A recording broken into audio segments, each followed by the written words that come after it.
Muy buenas tardes. Vamos a dar inicio a nuestro segundo conversatorio. Hace aproximadamente un mes tuvimos el primero y entonces en esta ocasión pues nos encontramos para conversar con respecto al lenguaje como otra forma de perpetuar el racismo. Qué interesante que ustedes hayan recibido esta invitación y hayan acudido a ella. Agradecemos de antemano el equipo de la Fundación Red de Mujeres Afroamazónicas por estar apoyándonos en esta actividad tan bonita y en este ejercicio que podríamos considerar de construcción de vida, porque eso es lo que es el lenguaje. El lenguaje nos oxigena, pero también nos puede asfixiar, dependiendo de la forma como lo usemos. Entonces, vamos a dar inicio a este conversatorio. En primera instancia vamos a hacer la presentación de nuestras panelistas. Contamos en esta tarde con 4 mujeres que tienen procesos maravillosas, muy comprometidas, y qué bueno, como les decía hace un rato, tenerlas acá. Ellas son Andreisa Anaya, comunicadora étnica y periodista; Yulisa Baloyes Cabrera, licenciada en Ciencias Sociales, candidata a magíster en Estudios Latinoamericanos; Caterine Laura Molina Astudillo, directora de Mentores Africanos; y Laura Ríos Díaz, comunicadora social con enfoque de género, diferencial y étnico. Ustedes ahora van a tener la oportunidad en un momento de hacer su presentación ya a nivel personal, donde nos pueden pues ampliar más su currículum. Qué interesante poder conocer mucho más de ustedes. Y bueno, estoy como moderadora en este conversatorio Mireya Emperatriz Quiñones, licenciada en Educación Básica, psicóloga, especialista en Educación y Gestión Ambiental y magíster en Prosocialidad y Logoterapia. Bienvenidas, queridas panelistas. Entonces, les voy a comentar cómo va a ser el proceso, la metodología de este conversatorio. Hacemos entonces la apertura, como les decía, con su presentación ya un poco más amplia, dará cada una. En segunda instancia, un breve, digamos, perfil digamos, de nuestra fundación. Muy brevemente vamos a decir quiénes somos. Luego vamos ya a empezar el ciclo de preguntas. Tenemos 2 momentos. El primer momento de preguntas va a ser dirigida a cada una de ustedes. En el segundo momento vamos a hacer una pregunta que pueden contestarlas todas o la que quieran ustedes haciendo la pregunta. Y va a haber un espacio también para preguntas del público. Entonces, iniciamos con la presentación demos la palabra a Andreisa, para que nos cuente un poco quién eres. Hola. Bueno, no es, sobre todo agradecerles inicialmente a la organización por esta invitación que nos han hecho y que por supuesto aceptamos como Andreisa Anaya, en nombre sobre todo de estos procesos de reivindicación social y estos procesos sobre todo que tienen que ver con cómo el lenguaje se traduce en positivo y en transformación de reivindicación. De tal manera que agradecerles a ustedes como organización por abrir este espacio. Pues pido excusas porque me encuentro en este momento movilizándome, pero creo que lo clave es poder cumplir. Se me cruzaron los tiempos. Y bueno, más que presentarme, yo quisiera, agradecer, como lo he hecho, y posteriormente decirles la importancia que tiene para los territorios afros, negros, raizales y palenqueros la comunicación, y básicamente hacia allá es que yo me he dirigido en estos años de trabajo, en fortalecer los procesos de comunidades negras, afro, raizales y palenqueras en términos de comunicación y en términos de lenguaje. Creo que con eso, más allá de los pergaminos y de los títulos académicos, A partir de ahí podemos empezar a narrar y a poder dialogar a las compañeras, a todas y cada una de las que nos acompañan. Qué bonito poder encontrarnos en este espacio de diálogo desde la perspectiva de la visión y la visión de las mujeres, así que agradecerles por este espacio, pero por supuesto inicial desde lo que es la comunicación como el entorno de transformación de los territorios y comunidades negras, afro-raizales y palenqueras.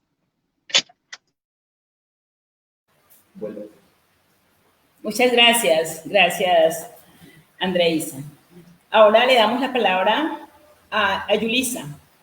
Yulisa, presentas. Buenas tardes, muchas gracias como por la invitación en primer lugar, y más que agregarle como ítems a la hoja de vida, es como anotar que esto es un camino en el que se está, porque es la búsqueda misma de uno como mujer, y que es un espacio importante para ir deconstruyendo entonces todos esos estereotipos y digamos, asuntos que sigue perpetuando el lenguaje, y que la vida cotidiana, digamos, repetimos y no somos conscientes o no hay una reflexión profunda desde allí. Creo que también añadiría que yo hago parte de una iniciativa que se llama CADEAFRO, que muchos conocen, y que ahí tenemos la apuesta de visibilizar todos estos procesos desde las comunidades, desde el ámbito académico y la construcción de conocimiento desde lo afro. Y ahí estamos. Yo creo que es muy importante espacios como estos para que nos encontremos en la palabra y podamos ir trabajando entre todos los que nos encontramos en este camino, en la lucha por ir ayudando a que se desmonten ciertos asuntos que están ahí y que se creen que no se pueden derrumbar. Creo que eso añadiría, y nuevamente gracias por el espacio. Muchas gracias a ti, Yulisa. Qué interesante poder conocer todos esos procesos que llevan a cabo en los diferentes territorios. Tiene la palabra ahora Catherine, por favor. Hola, buenas tardes. Buenas tardes. Ya muchas personas me conocen. Mi nombre es Catherine Laura Molina Astudillo. Considero que cada uno de nosotros, desde nuestros lugares y desde nuestras profesiones, como afrocolombianos, debemos aportar, más que, como decía nuestra compañera ahora, aportarle títulos a la hoja de vida, es qué vamos a hacer con esos saberes que tenemos para movilizar y impulsar nuestras comunidades. Pienso que todo lo que podamos hacer en pro de eso y que nos otorgue el beneficio del conocimiento para ponerlo al servicio de la comunidad, es lo que realmente importa. Los títulos y los espacios académicos nos van a dar las herramientas para avanzar, pero ese avance hay que ponerlo al servicio de los que vamos a empezar a abrirles camino para que sigan empujando el avance de las comunidades. Y estoy encantada de estar aquí y poder compartir y pasar esta deliciosa tarde con ustedes. Muchas gracias, qué bonito. Ahorita seguimos con Laura Ríos. Hola, Laurita. Tienes la palabra, de la distancia. No, igualmente, para mí también es un placer acompañarlas en este espacio, a las compañeras también un fraterno abrazo. Y pues nada, sí, pienso que es un espacio que nos permite construir desde lo comunitario, además que la comunicación también sirve como eje para transformar la sociedad de una forma más igualitaria, ¿no?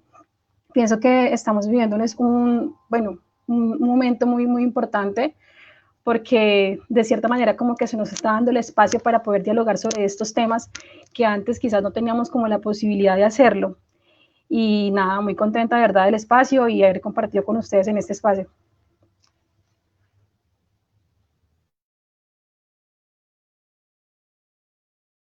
No la escuchamos, maestra Mireya.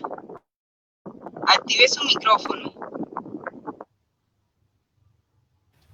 Muchas gracias por compartirnos, sobre todo desde el hacer, ¿no? Desde esas actividades que cada una de ustedes lleva a cabo, y qué interesante tener conocimiento amplio de todas esas labores tan bonitas que realizan mujeres que a veces somos invisibilizadas.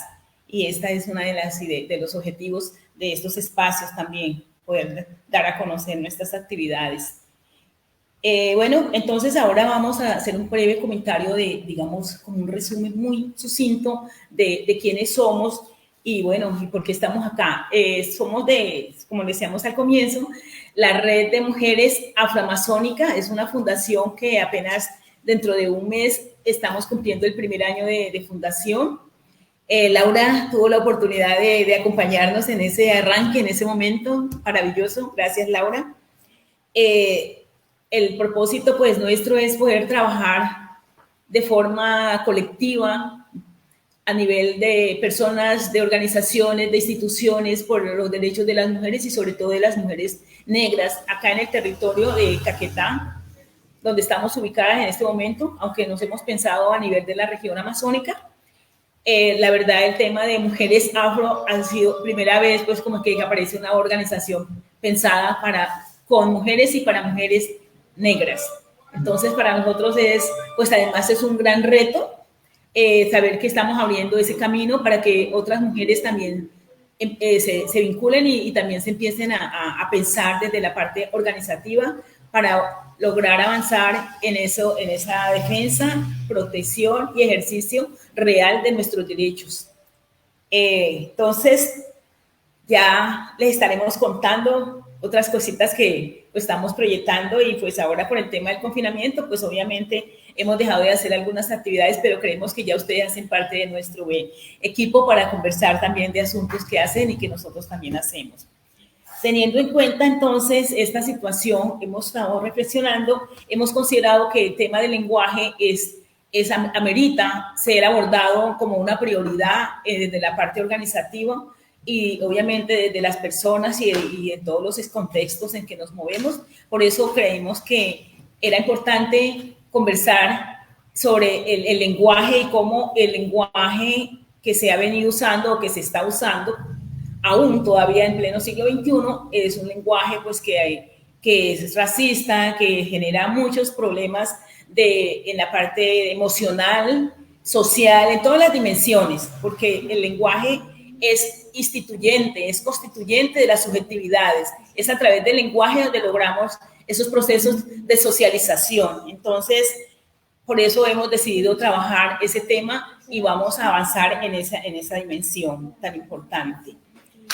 Bueno, teniendo en cuenta también hechos históricos que se han dado pues desde siempre, y ahora otros más recientes como los que hemos podido presenciar en el caso del asesinato de George Floyd allá en Estados Unidos y los otros casos que hemos tenido acá en Colombia, y sabemos que eso sucede en muchas partes, pero en esta situación ejercida por la fuerza pública pues conmueve pues, terriblemente, porque sabemos que se supone son los que cuidan, protegen, están allí para eso y terminan cometiendo este tipo de crímenes. Entonces, muy fuerte la situación. Entonces, estamos también como en un momento bastante crítico y que obviamente se ha generado movilizaciones, protestas a nivel no solo local donde sucedieron los hechos, sino en otras latitudes, en otros lugares del mundo. Y yo creo que Colombia no puede ser la excepción. Entonces, no solamente salir a la calle a decir, eso está muy bien, pero también podemos hacer otras formas,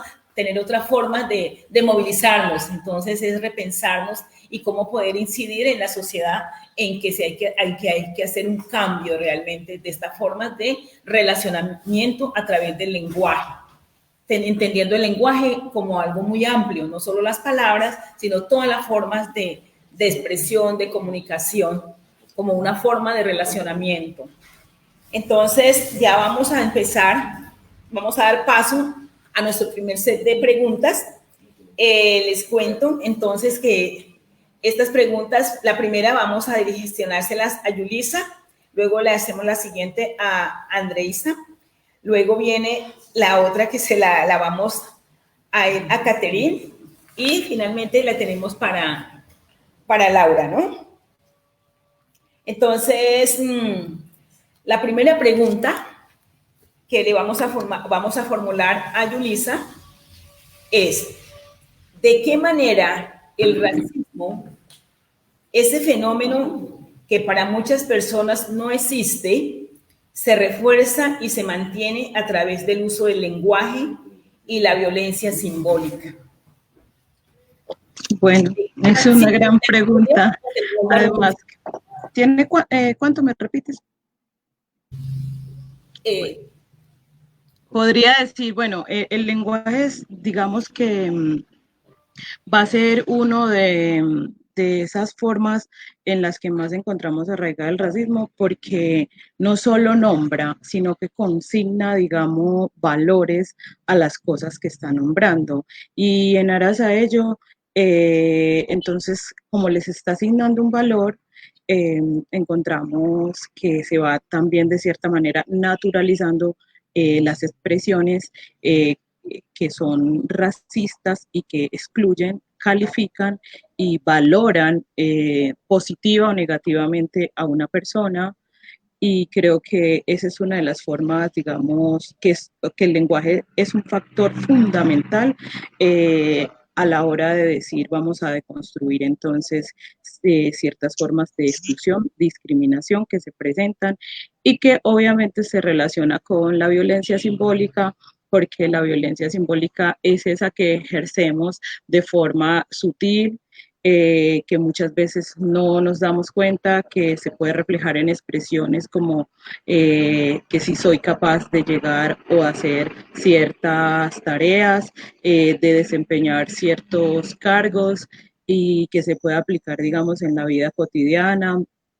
Todo el asunto que podemos encontrar como expresiones, trabajar como negro, nunca falta un negrito en el arroz, ese tipo de expresiones que están en el lenguaje cotidiano de nosotros como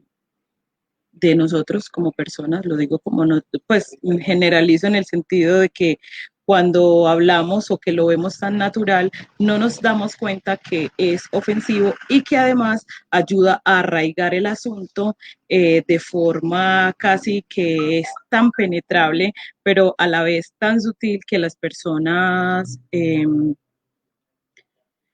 no podrían como reflexionar o darse cuenta de lo dañino que puede resultar eso. Yo diría con la violencia simbólica que es aplicada a las mujeres es un asunto súper fuerte. Y yo no lo estoy diciendo solamente que se refleje más en la mujer, hablo de la mujer porque es un tema, digamos, que conozco. Y podría decir que a ellas más porque a nosotras es donde se nos cargan más, digamos, prejuicios, estereotipos y calificaciones que llegan a ser como de corte muy ofensivo, pero que también las vemos como normales, ¿cierto?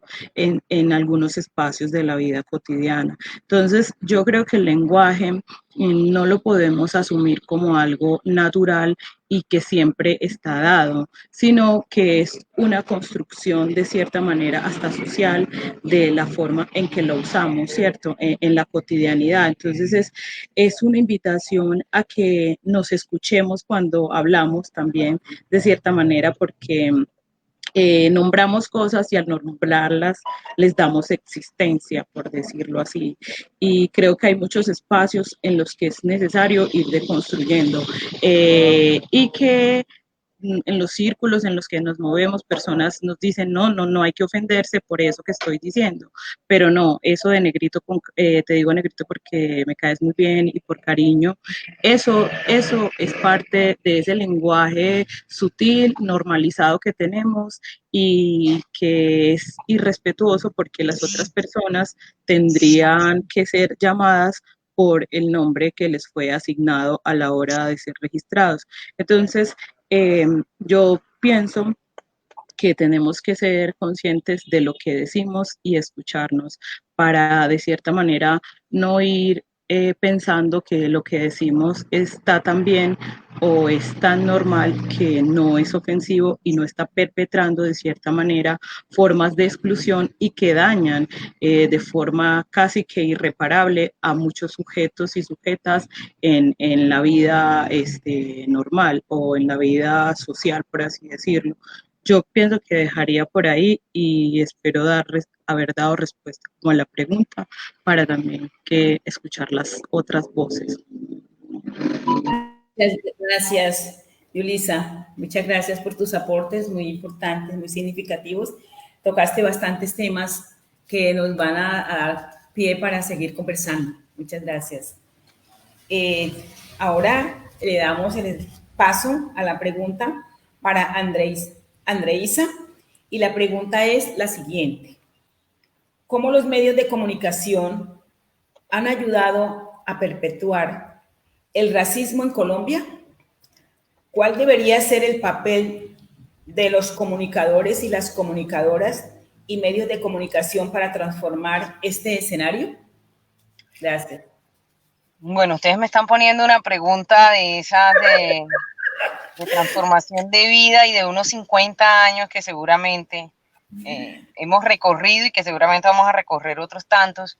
La primera sobre cómo los medios de comunicación ayudan a perpetuar el racismo con comportamientos de estereotipos, con conductas de reproducción digamos, de estereotipos y demás, tiene que ver, hombre, cómo muy sencillo, pero también muy de forma ofensiva, si se quiere.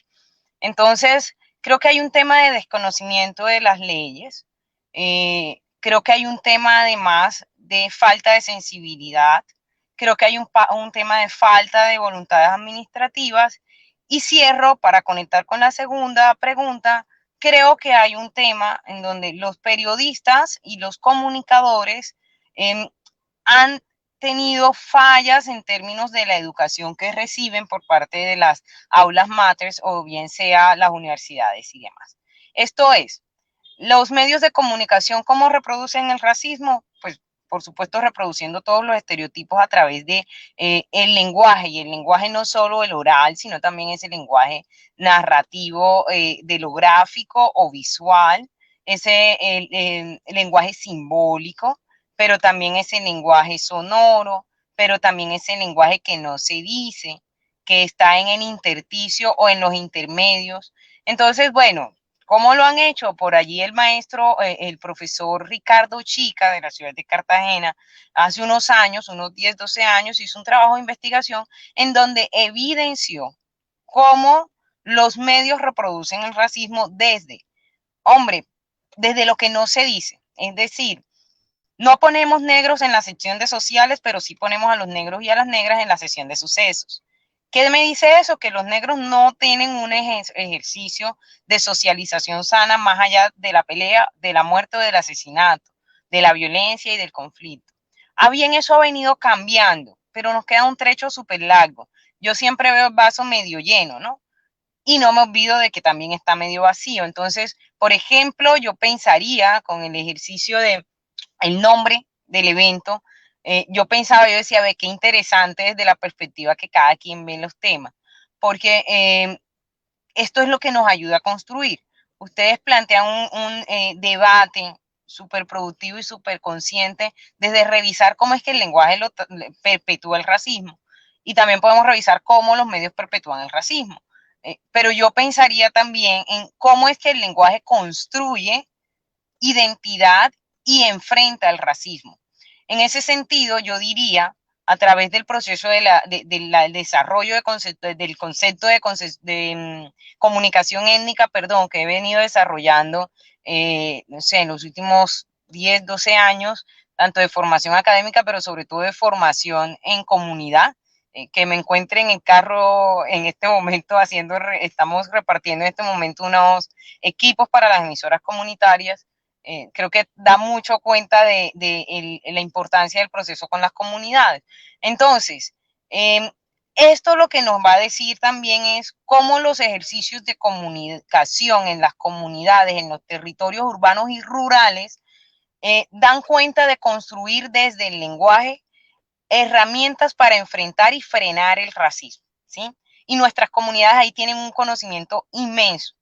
Hoy una persona del Consejo Comunitario le decía a una funcionaria pública en un corregimiento de Bolívar, yo me encuentro, pues soy originaria del departamento de Sucre y de Bolívar, y me encuentro por los Montes de María haciendo como todo un ejercicio allí, acompañando un ejercicio de comunicación, y una persona, un consejo comunitario le decía a una funcionaria, usted debe capacitarse para poder conocer, ¿sí?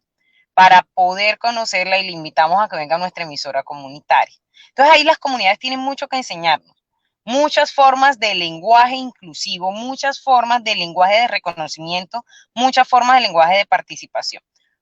Punto uno en términos de medios de comunicación, porque a mí me parece bacanísimo que lo pensemos en los medios macro, en los medios privados y públicos, que los medios públicos siempre han llevado una delantera a bien, y que los medios privados han venido reformando la forma de comunicación, y hay que decirlo. Por supuesto, es una reforma que se ha dado a partir de los ejercicios de identificación de mercadotecnia, es decir, de saber quién me compra y quién no, y saber que hay un mercado o un nicho de mercado en los negros y en las negras, en los afrodescendientes y que compramos, ¿sí?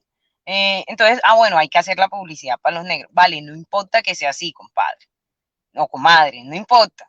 Pero me vas abriendo un campo en los ejercicios de publicidad, y eso valida, ¿sí? Y eso empieza a reconocer.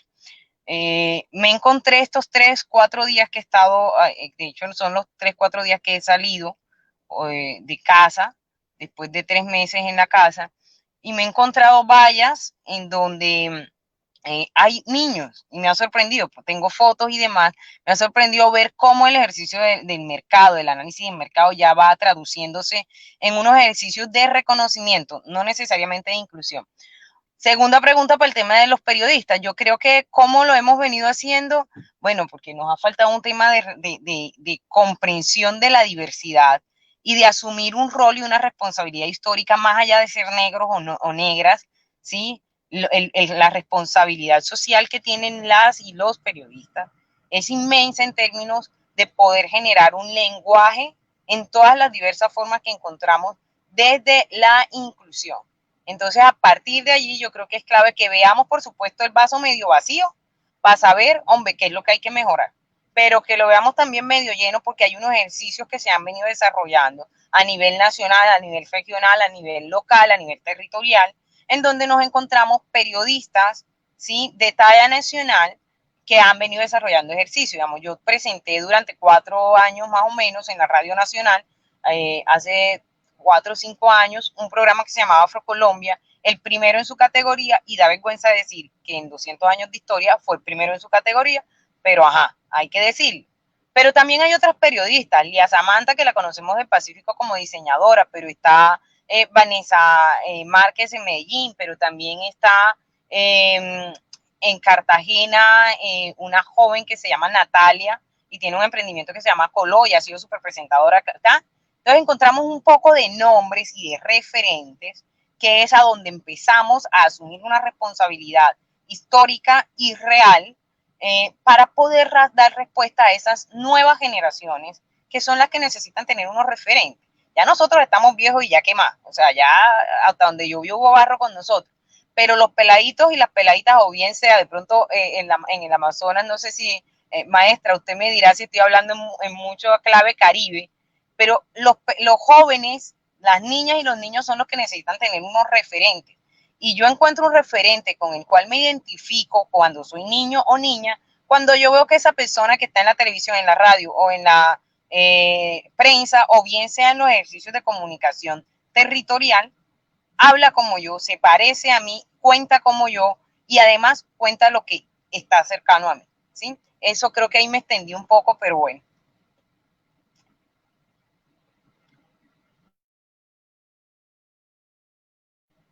Eso sería, maestra. Muchas gracias. Muy interesante todo el abordaje, muy amplio, como nos has colocado un espectro de varias perspectivas que podemos analizar, y qué interesante esa última parte, ¿no? De esos referentes, porque qué bueno que los niños, los adolescentes, pues tengan estos referentes que den cuenta de lo que implica, pues, nuestra realidad. para que también puedan tener herramientas que les permitan afrontar con, digamos, con mayor entereza estas problemáticas que están tan arraigadas en esta sociedad. Muchas gracias, Andreisa. Laura Ríos, vamos a la siguiente pregunta. Esta es para ti. Entonces, hay un contexto breve que voy a plantear y luego ya se formula la pregunta. Entonces, retomando el caso de George Floyd, de Estados Unidos, que coincidió con el hecho, ¿no? Este caso también acá en Colombia, de la muerte de Anderson Arboleda y Hanner García en Puerto Tejada, Valle del Cauca, también de una manera pues terrible, podríamos decir, a manos de la fuerza pública. Y bueno, a raíz de todo eso se despierta una oleada, pues digamos así, de solidaridad antirracista que hemos visto a través de las redes sociales durante los últimos 2 meses. Entonces, al respecto, la pregunta es, ¿ayudan realmente a mitigar el racismo estas manifestaciones de solidaridad que se vuelven tendencia en redes sociales durante un periodo de tiempo? ¿Cómo hacer para que esta solidaridad trascienda las redes sociales y tengan un peso real en la sociedad? Laura, gracias. Hola. Hola, Laura. Bueno, pues, ¿cómo vas? Bueno, realmente es una pregunta un poco compleja, pero pienso que sí, se puede decir que es como un comienzo, ¿no? Es un paso que se da de cierta manera cuando hay solidaridad por parte de la sociedad hacia estos hechos, pero pienso que también se queda mucho como en la indignación. Y no solamente pasa con el tema del racismo, sino que pasa con muchas sucesos que pasan. De hecho, Colombia o la sociedad colombiana normalmente como que siento que ya está como que ya se ha normalizado un poco lo que sucede a diario, ¿no? O sea, todos los días asesinan a un líder social, todos los días hay feminicidios, todos los días pasa algo. Entonces como que hay una indignación de momento, pero que no se trasciende más allá. O sea, como que siempre como que hay una indignación, pero bueno, como que qué vamos a hacer realmente pues en la realidad, en la vida real.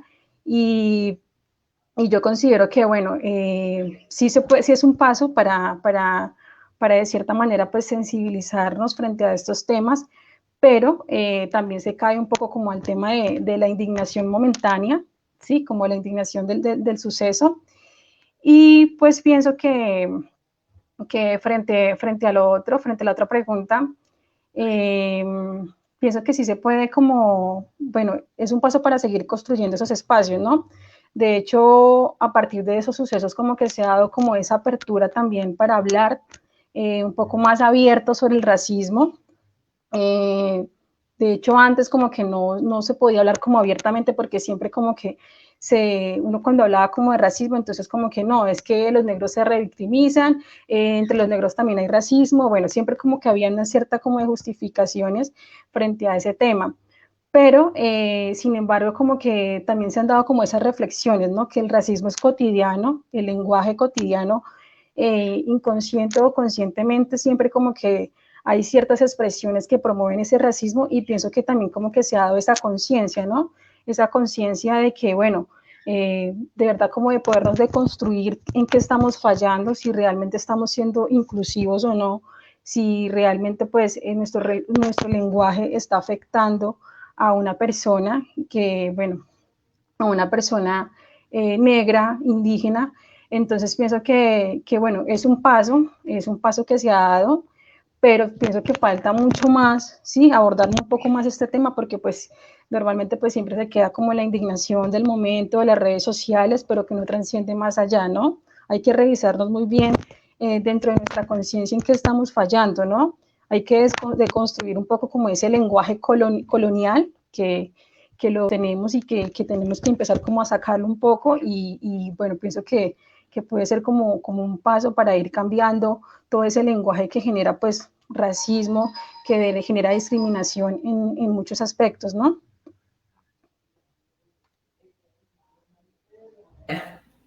¿Listo? Gracias, Laura. Muchas gracias. De hecho, que nos has también planteado situaciones, como tú lo dijiste al comienzo, compleja la pregunta, pero también en las respuestas hay un alto grado de complejidad, pero que amerita retomarlo y trabajar al respecto. Esa deconstrucción de lenguajes es bien interesante. Gracias por hacernos estos aportes tan significativos.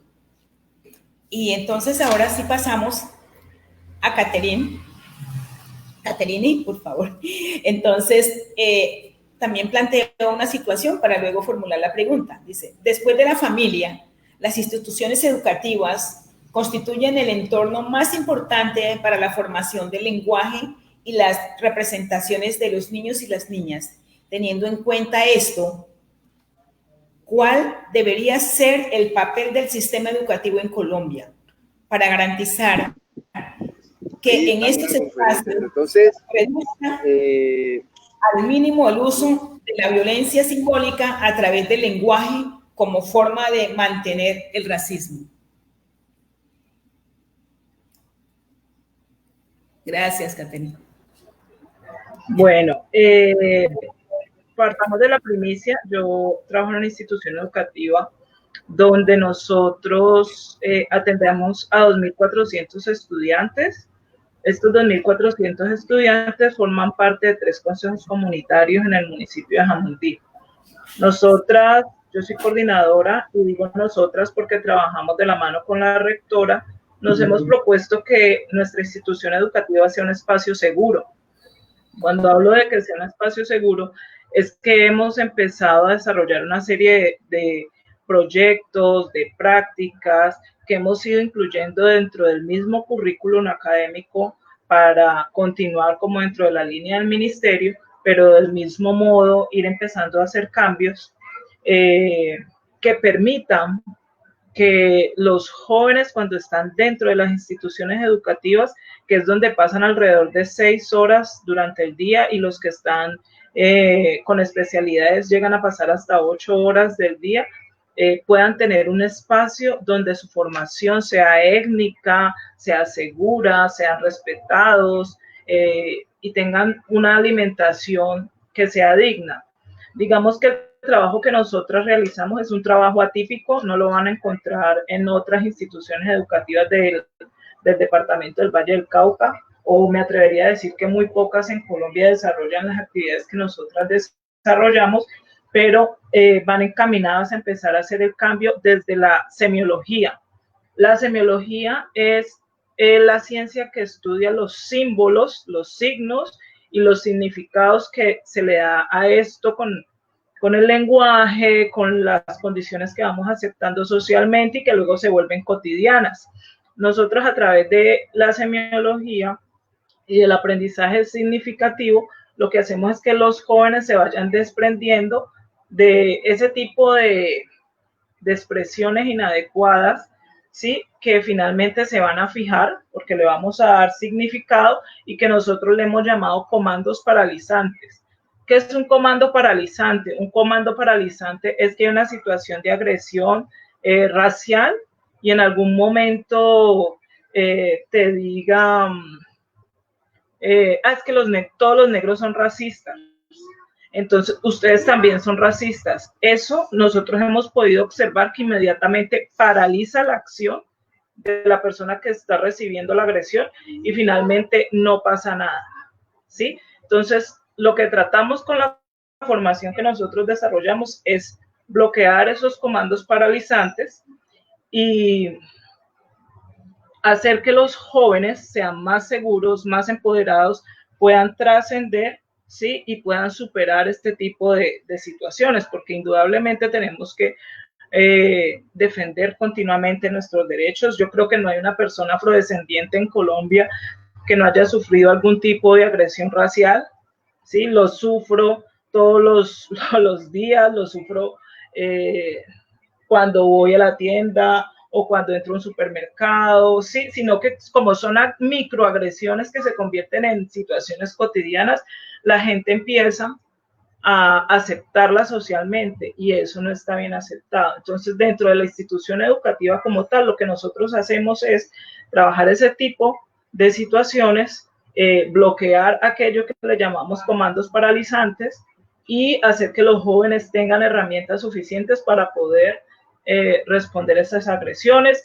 Tenemos un proyecto muy hermoso dentro de Mentores Africanos que se llama Afro Restaurarte. Ese proyecto también ha ayudado a muchos de nuestros jóvenes porque lo que hace es llevar profesionales, ¿sí? Que sean referentes afrodescendientes, que los capaciten, que se conviertan en sus referentes cercanos y que ellos puedan empezar a encontrar herramientas y darse cuenta que sí se puede. Pienso que cuando nosotros,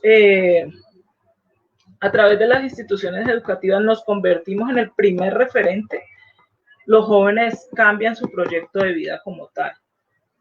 Hemos podido lograr que jóvenes de estrato 1, 2, me atrevería a decir que está mal dicho, 0, tener 8 estudiantes en Universidad ICESI, Universidad de San Buenaventura, Escuela Nacional del Deporte, ¿sí? En la ciudad de Cali, a través de esos ejercicios de empoderamiento de jóvenes desde las instituciones educativas. Y sí se puede hacer. No estamos faltando al currículo académico, no estamos dejando de enseñar lo que se enseña, pero sí incluimos unos proyectos transversales que permitan que los jóvenes tengan más herramientas para enfrentarse a la sociedad. Eso es. Gracias por el aporte. Qué interesante esos proyectos. Muchas gracias por tus aportes, Catherine. Qué interesante estos proyectos y estas formas de abordar la educación que sean más, digamos, más humanizadas, ¿no? Qué interesante, de verdad que cuando te escucho con estos términos de comandos paralizantes, pues conceptos que uno ni siquiera se los había pensado. Gracias, de verdad. Bueno, entonces ya escuchamos a nuestras panelistas con unas respuestas bastante amplias, interesantes, muy profundas. En este momento, entonces, vamos a las preguntas del público. Vamos a ver qué preguntas nos han formulado. Y entonces, para que las respondan. Entonces, para Laura, ¿para cuál Laura? Laura Díaz. Laura Díaz, Ríos, ¿no? Ríos. Ah, bueno, listo. Dice, ahora Laura, para ti está. Dice, es cierto, Laura. Le hacen una afirmación. Hay que avanzar más allá de las situaciones coyunturales que se propone para hacer más estructural esta deconstrucción del lenguaje, que pase del discurso a formas prácticas. Entonces, no sé, como una pregunta. ¿Qué se propone ante eso? O sea, como si tuvieras alguna idea, una iniciativa, cuando tú planteas de que hay que deconstruir, ¿cierto? Entonces, te están preguntando, ¿qué se propone para hacer más estructural esta deconstrucción del lenguaje, que pase del discurso a formas más prácticas? Bien, bueno, yo pienso que primero es como, bueno, vamos a hablarlo como desde lo cotidiano, ¿no? Cuando hablo de llevarlo a la práctica, no solamente, bueno, publicar como, bueno, estoy indignada porque pasó esto en Estados Unidos, sino, bueno, si en lo cotidiano a veces nos exponemos a situaciones racistas, de hecho, microrracismos que tenemos muy naturalizados. Entonces, como que la invitación es que, bueno, cuando una persona de cierta manera está con un comentario racista que de pronto está muy naturalizado dentro del lenguaje, es como, bueno, corregirlo con mucho respeto. Lo otro es también el poder como enseñar a nuestros niños, a nuestros chicos, también como la importancia de reconocer esa diversidad, también de que le podamos enseñar de que lo negro no tiene por qué ser excluido, que lo negro no es malo, que no es negativo, y esto lo habla, esto lo hablo más que todo apuntando a que pues en el racismo se ve mucho también como en los entornos escolares. Entonces, pienso que es como enseñar desde las casas como de ese como lenguaje inclusivo, de poder enseñar a los chicos de que, bueno, la importancia de de conocer esa diversidad, de que no hay que de pronto negar al otro por el hecho de ser diferente o tener un color de piel más claro, más oscuro, o ser gordito, flaquito, bueno, es como eso. Desde esa parte es como más que todo como podernos revisar desde nuestra cotidianidad en qué estamos fallando y cómo podemos también de cierta manera como generar como esas reflexiones en nuestro entorno, ¿no? En nuestra familia. A veces yo, por ejemplo, hay unas afirmaciones que uno normalmente como que uno no le presta mucha atención, ¿no? Y, y por ejemplo, cuando uno dice como tengo negra la conciencia, o bueno, o me negrearon, o mi jefe es un negrero, o trabajar como negra para vivir como blanca, sí, esos comentarios a veces la gente dice, ay no, pero esto es muy exagerado, pero realmente hay que ver como la connotación de ese lenguaje. Entonces, como ir de cierta manera como, bueno, buscando, bueno, como de manera muy respetuosa, como decirle a la gente, bueno, hey, es que este lenguaje realmente lo que está haciendo siendo discriminativo con la población afro. Por otro lado, también, pues, lo otro es también apoyar, o sea, apoyar las luchas afrodescendientes. De hecho, hay muchas iniciativas, esto no viene de ahora, sino que esto viene de hace mucho rato, iniciativas que buscan reivindicar mucho pues lo que representa ser afro y la importancia de, como de ir como eliminando ese lenguaje racista en la cotidianidad. Entonces, como que pienso que la deconstrucción puede ser así, desde lo cotidiano, desde mi entorno familiar, mi entorno personal, y pues también poder como apoyar estas luchas, no solamente desde los afrodescendientes, sino también de las comunidades indígenas, campesinas, que cuando, bueno, si hay movilizaciones o cuando hay de pronto ciertas actividades pues, que realmente pues, de cierta manera buscan un cambio o buscan sentar un precedente frente a lo que está pasando, pues que realmente las apoyemos, ¿sí? De ir allá y acompañar las luchas, las resistencias de las comunidades, ¿no? Entonces, pues pienso que podría ser desde esa manera. Gracias, Laura. Bueno, pasamos la palabra a Yulisa, que la ha solicitado. Gracias, Yulisa.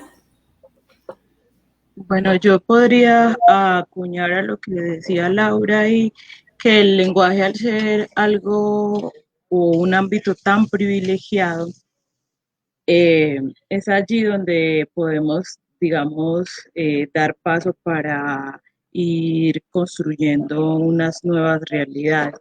Pero también diría yo que formas de deconstruir todo eso es irse a lo institucional.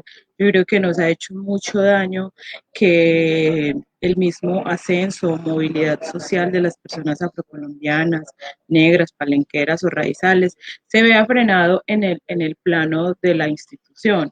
¿Y por qué lo digo? Porque a la hora de tú ir a buscar de pronto un empleo, amplios trabajos de investigación lo han demostrado, vas tú muy bien preparada, eres una persona, digamos, racializada, y hay una persona blanco mestiza,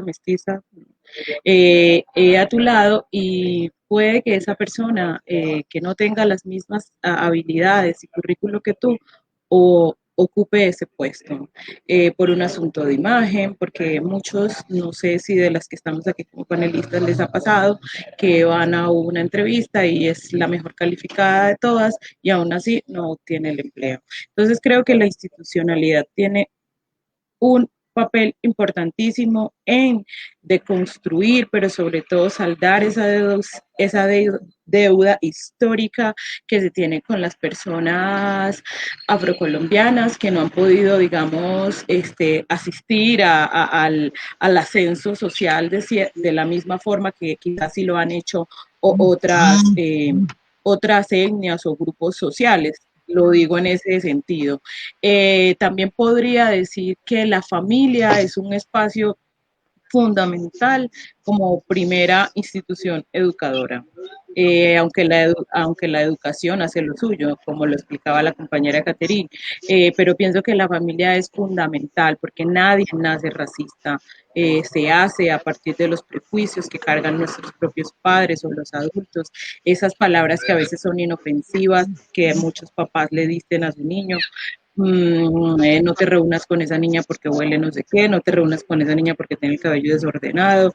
Entonces, ese tipo de cosas es importante que las concienticemos, desde lo cotidiano y que hagamos nuestra parte también, porque creo que, no sé, lo voy a llamar así, esas pequeñas revoluciones son importantísimas porque si hay pequeñas revoluciones que son replicadas en distintas partes, creo que podemos ir como haciéndole un gol o ganando espacio para que vayamos derrumbando ciertas estructuras que están ahí y que son realmente dañinas. Podría decir eso como de mi parte. Maestra Mireya, tiene el micrófono apagado. Tranquilo, que eso nos pasa todos los días. Gracias. Y ahora entonces tiene la palabra Caterine para complementar y bueno, tratamos de ir avanzando ya con el tiempo. Gracias, Caterine. Bien. Me decían que había una persona del público que tenía una pregunta sobre el tema de las microagresiones. Y lo que puedo decir con relación a eso es decir, yo te voy a contar a partir de una experiencia personal. Hay una persona muy cercana a mí, amiga desde pequeña, mestiza, y se acerca a mí cuando recién estaba iniciando a tener esta conciencia y me decía con todo el amor del mundo, mi negra, preciosa, y me abrazaba. Y yo sentía que esto tenía que parar de alguna manera sin hacerle daño a esa persona. ¿Qué tuve que hacer? Indudablemente que es la misma herramienta que usamos con los jóvenes. No me fui con ella a decirle racista, maltratarla, ¿sí? No, le expliqué, mira, no se debe decir esta palabra porque esto te quita todo lo que tiene que ver como persona, negro es un color, o sea, se le hace toda la reeducación. De hecho, en nuestra institución educativa tenemos jóvenes de todas las etnias, ¿sí? Y lo que se hace con ellos es precisamente eso, o sea, reeducarnos, respetar el indígena que viene bajando de la montaña de Villa Colombia, respetar el joven afrodescendiente que está en la cabecera municipal del municipio o en cualquiera de los corregimientos como el Paso de la Bolsa, Bocas del Palo, ¿sí? Pero reeducando. Las herramientas que nosotros enseñamos son con argumentos. En ningún momento nosotros enseñamos a que la respuesta sea violenta, ¿sí? Son con argumentos. Y ellos, como estás trabajando con jóvenes desde preescolar hasta grado 11, ellos se respetan permanentemente y se va volviendo algo cotidiano. De hecho, generalmente nos están buscando durante todo el año pidiendo cupo porque el ambiente dentro de la institución estamos logrando que sea seguro, que sea un espacio seguro, con todas las dificultades y todo lo que ello encierra. Sí. Bueno, muchas gracias, Caterine, muy amable. Bueno, entonces ya vamos a pasar a una pregunta que está muy relacionada con el enfoque de género. Cada una de ustedes puede hacer un aporte, le vamos a sugerir ya porque ya estamos apretaditos con el tiempo, nos quedan aproximadamente 15 minutos. Entonces, como muy puntual, como algo que cuando la gente observe esa situación, está relacionado con violencia de género, algo muy puntual. Entonces, la pregunta es, desde el lenguaje racista, ¿existen violencias simbólicas específicas contra las mujeres negras? ¿Cómo operan estas? Entonces, específicamente estamos pensando en que la podría contestar Yulisa, pero que las otras compañeras también pues, pueden complementarla. Gracias, pero igual es abierta para... Bueno, yo podría decir que esas violencias, bueno, desde mi experiencia, son tantas y tan sutiles que muchas veces no las podemos captar. Lo digo porque el conjunto de mujeres con las que he trabajado son mujeres rurales y muchas veces no advierten que están siendo violentadas, ¿cierto? Desde el tema, les cuento un poco la experiencia. Ellas se querían organizar para tener sus propios recursos económicos y no depender de los recursos de los esposos, aparte de que muchas no tenían esposos porque las guerras se los ha arrebatado. Entonces, en ese proceso organizativo encontraron muchas trabas y trabas institucionales para ellas organizarse en cooperativas. Entonces, yo podría decir que ahí puedo aplicar el concepto de violencia simbólica porque ellas no pudieron encaminarse fácilmente a esos objetivos que tuvieron. Entonces, empezaron una serie de luchas, de resistencias, digamos, pacíficas, para poder ir construyendo esos emprendimientos que les permitiera salirse de esa violencia, primero, socioeconómica que tienen por las condiciones que habitan y los lugares donde habitan. Segundo, poder, digamos, hacer un salto hacia su propia autonomía, poder sustentar y garantizar, digamos, la preservar. Entonces eso es muy importante para ellas, pero lo llevo a otro lado. Entonces las personas que puedan tener parejas donde nos descalifican, esos comentarios descalificantes del que estás gorda, de que porque el cabello afro eso no te luce o no te queda bien, te ves mejor con trenzas, porque no te lo alisas. Pienso que esas son manifestaciones de una violencia simbólica, de cierta manera que pareciera silenciosa, que no lo es, que a veces no podemos leerla en ese momento, pero que creo que es importante advertir que nosotras como mujeres y mujeres negras, mujeres pobres, mujeres lesbianas y todo lo que se le pueda agregar, cargamos y vivimos unos tipos de violencia que suelen ser muy fuertes y que sufren nuestros cuerpos, nuestras mentes, nuestra forma también de relacionarnos con los demás, que a veces no estamos advirtiendo. Entonces, creo que es importante siempre estar muy alerta, sin ser paranoicos, claro, pero sí alerta en poder leer, ¿cierto? Tener las herramientas para leer ese tipo de cosas que nos llegan como dardos desde muchos puntos. Podría decir eso en honor al tiempo para que las demás puedan decir también. Muchas gracias, gracias, Luis. Ahora tenemos a Andreisa, ¿tiene la palabra? Bueno, yo diría lo siguiente. Andreisa, eres modelo. Andreisa, ¿hace cuánto bailas? Andreisa, ¿desde cuándo trabajas en el mundo de la presentación de televisión? ¿Sí? Son frases reiteradas, pero además, Andreisa, ¿qué cuerpo tan bonito tienes? O, pues, ya unos más soeces, ¿no? Entonces yo diría, en respuesta justamente al ejercicio y haciendo alusión al nombre de este conversatorio que bien nos han invitado, diría que esos son algunos de los elementos simbólicos con el lenguaje, pero que también yo no pueda caminar libremente por la calle porque desde cualquier tipo de estratos me sienta aludida, agredida, con las miradas y con los comentarios, y no solamente con los trabajadores como se tienen pensado, con los trabajadores de la construcción, cualquier tipo de hombre, se siente el acoso literalmente en las calles cuando ven a una mujer caminar sola. El resultado de esto es que Andreisa Anaya no pueda salir a las 2 de la mañana en una ciudad como Bogotá donde reside, o en una ciudad como Cartagena donde también reside.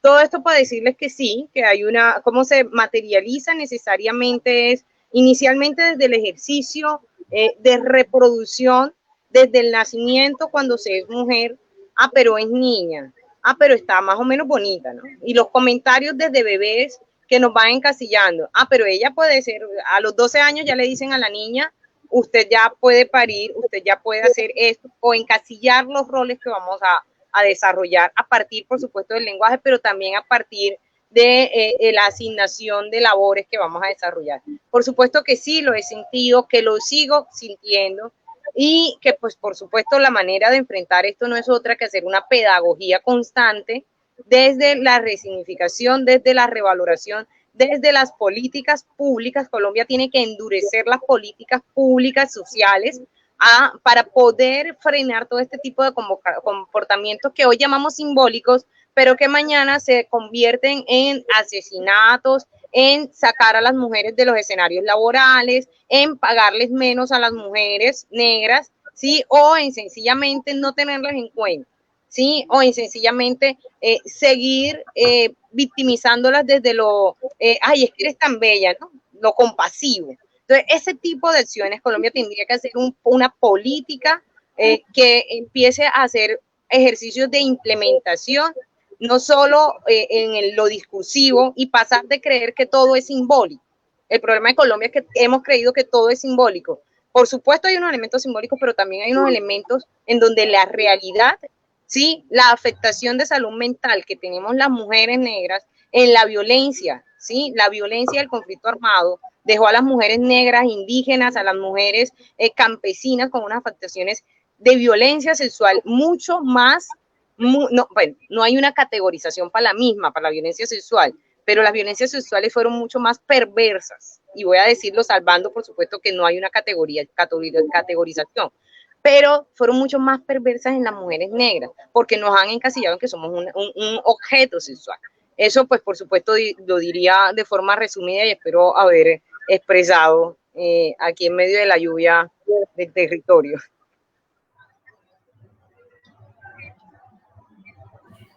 Muchas gracias, Catherine.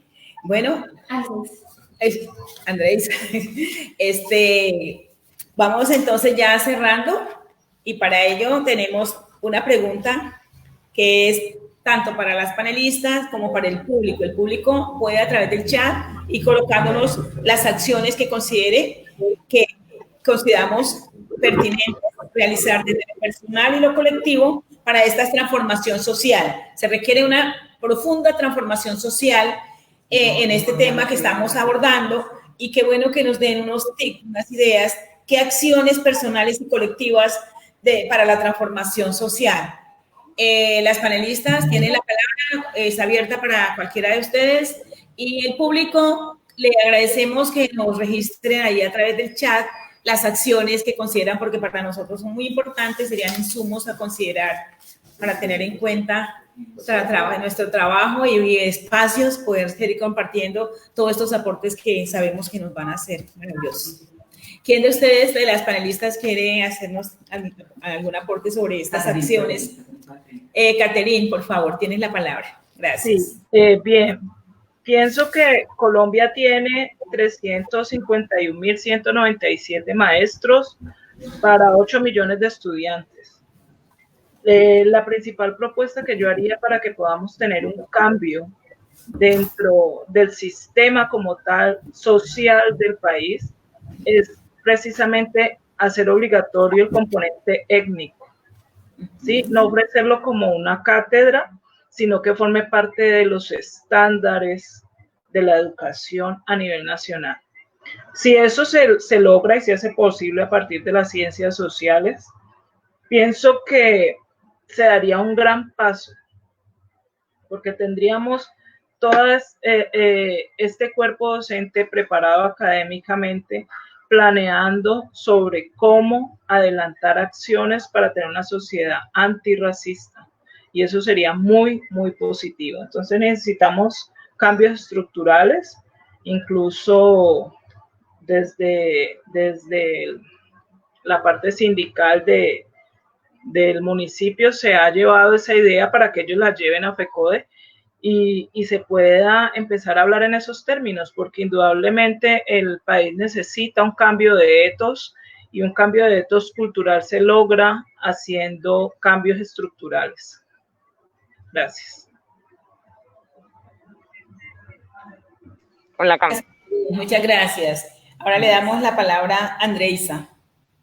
Bueno, yo necesariamente creo que la educación es sin duda el ejercicio de transformación, pero también, por un lado, pues la educación desde la primera infancia.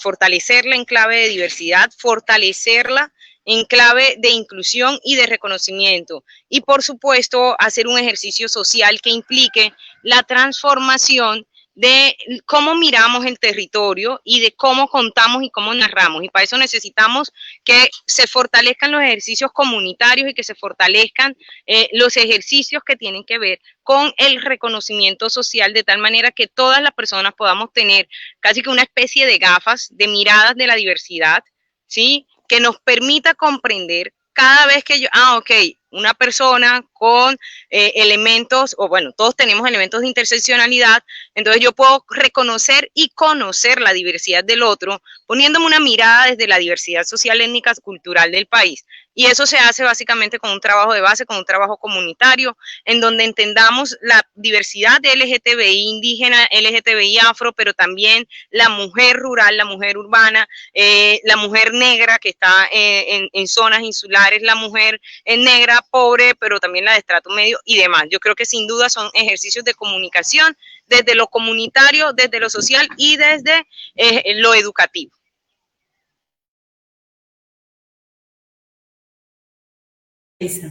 Gracias, muy amable. ¿Alguien más quiere hacer un aporte al respecto? Hola. Bueno, yo también me recojo mucho en las compañeras. Pienso que la educación es muy importante y también pienso que la etnoeducación, de hecho, es algo que realmente no se ha implementado muy bien en Colombia, ¿no? Se habla de etnoeducación, pero realmente no se implementa en los territorios y no solamente en los territorios, también en las ciudades, ¿sí? Pienso que hace falta una sensibilización enorme en las ciudades porque de verdad que no se tiene como de pronto las herramientas como para poder abordar esos temas sobre racismo. Y pienso que así como se está empezando a hablar de género, sí, como que se ha venido a hablar de género, también es importante hablar sobre el tema de la discriminación racial, tanto en los colegios, en las instituciones, tanto como en las empresas, bueno, en todos los espacios. No solamente hablar desde nosotros estos temas, sino que buscar la manera para que también este mensaje llegue a las personas mestizas, a las personas blancas, para que realmente haya como una sensibilización frente a esto. Sí, pienso que el componente étnico es súper importante, también el poder también reconocer también las dinámicas que se están llevando a cabo en territorio, ¿no? También es un poco como ir como conectando un poco todas esas transformaciones que se están llevando a cabo desde la Colombia profunda y llevarla también como a las ciudades, a los salones de clases, a la academia, porque pues bueno, pienso que es como el paso para poder transformar hacia una Colombia un poco más equitativa, en donde se hable desde un lenguaje más incluyente, ¿no? Muchas gracias, Laura. Yulisa, ¿va a hacer algún aporte al respecto? Sí, quisiera decir algo pequeñito con relación a lo que decía Laura. Se hace importantísimo, necesario, urgente, más la implementación de la Cátedra de Estudios Afrocolombianos en las instituciones educativas de las ciudades que no tienen, digamos, ese régimen para que solo sean instituciones educativas, por así decirlo, porque en territorio la etnoeducación se aplica, digamos, como generalizada. Y en las instituciones educativas, digamos, donde van muchos estudiantes que son de diversas partes, se implementa o se ha dicho desde el ministerio que debe ser incluida la Cátedra de Estudios Afrocolombianos y que también a todos los que nos escuchan, no sé, también se deconstruya y deje de ser tan racista el asunto de querer que el que la implemente la Cátedra de Estudios Afrocolombianos sea el profesor negro, el profesor que le gusta la rumba y muchas ocasiones también a los de ciencias sociales. Es un asunto transversal y que debería de atravesar toda la malla curricular. Yo diría eso para, digamos, acotar un poquito a lo que decía Laura, y el papel fundamental de la educación en todo eso. Y eso tendría para decir. Gracias, Yulisa, muy amable por sus aportes y me parece que pensar en acciones concretas es es empezar a dar pasos, a concretar. Bueno, entonces ya con todo esto, pues nos han aportado, diría, muchos elementos para la reflexión, para la vida, para aplicar. Yo personalmente quisiera decir como una frase como de cierre que me parece que valdría la pena, parafraseando un poco a un gran pedagogo de la pedagogía crítica como es Henry Giraud, que él dice que la crisis de la escuela es la crisis de la sociedad. Yo parafraseándolo, él diría que la crisis del lenguaje es precisamente la crisis de la sociedad. Considero que nuestras sociedades son sociedades en crisis porque los lenguajes con los que las narrativas son tóxicas, son demasiado tóxicas, ya se vean expresas, simbólicas, o sea, las intencionalidades que subyacen son, diría, perversas, y no ayudan a construir ese tejido, esos vínculos fuertes, sino precisamente a mantener una sociedad fragmentada por las discriminaciones y bueno, y el lenguaje está haciendo un trabajo muy, muy, muy cruel, diría, porque la verdad tenemos una forma de relacionamientos que sabemos que es precisamente el lenguaje el que está mediatizando estos relacionamientos, estas interacciones. Entonces, muchas gracias por todos los aportes. Qué bueno tenerlas, qué bueno verlas, aunque sea desde la distancia. Llegará el momento en que nos podamos encontrar en algunos eventos. Y bueno, y por acá a la orden cuando quieran venir a la Amazonía colombiana, al Caquetá, acá con los brazos abiertos. Qué bueno poderlas tener acá. Han sido muy amables y el público que nos ha seguido, agradecerles también por los aportes, las preguntas, y sé que en las acciones están escribiendo muchas y serán tenidas en cuenta porque esto es un aporte también para la sociedad, porque sé que muchas personas van a conocer este material que hoy se ha elaborado acá. Muchas gracias y hasta pronto. En una próxima que nos podamos volver a encontrar. Laurita, el Caquetá la espera. Muchas gracias a todas. De verdad, un placer conocerlos. Muchas gracias. Un abrazo a todos. Gracias. Bueno.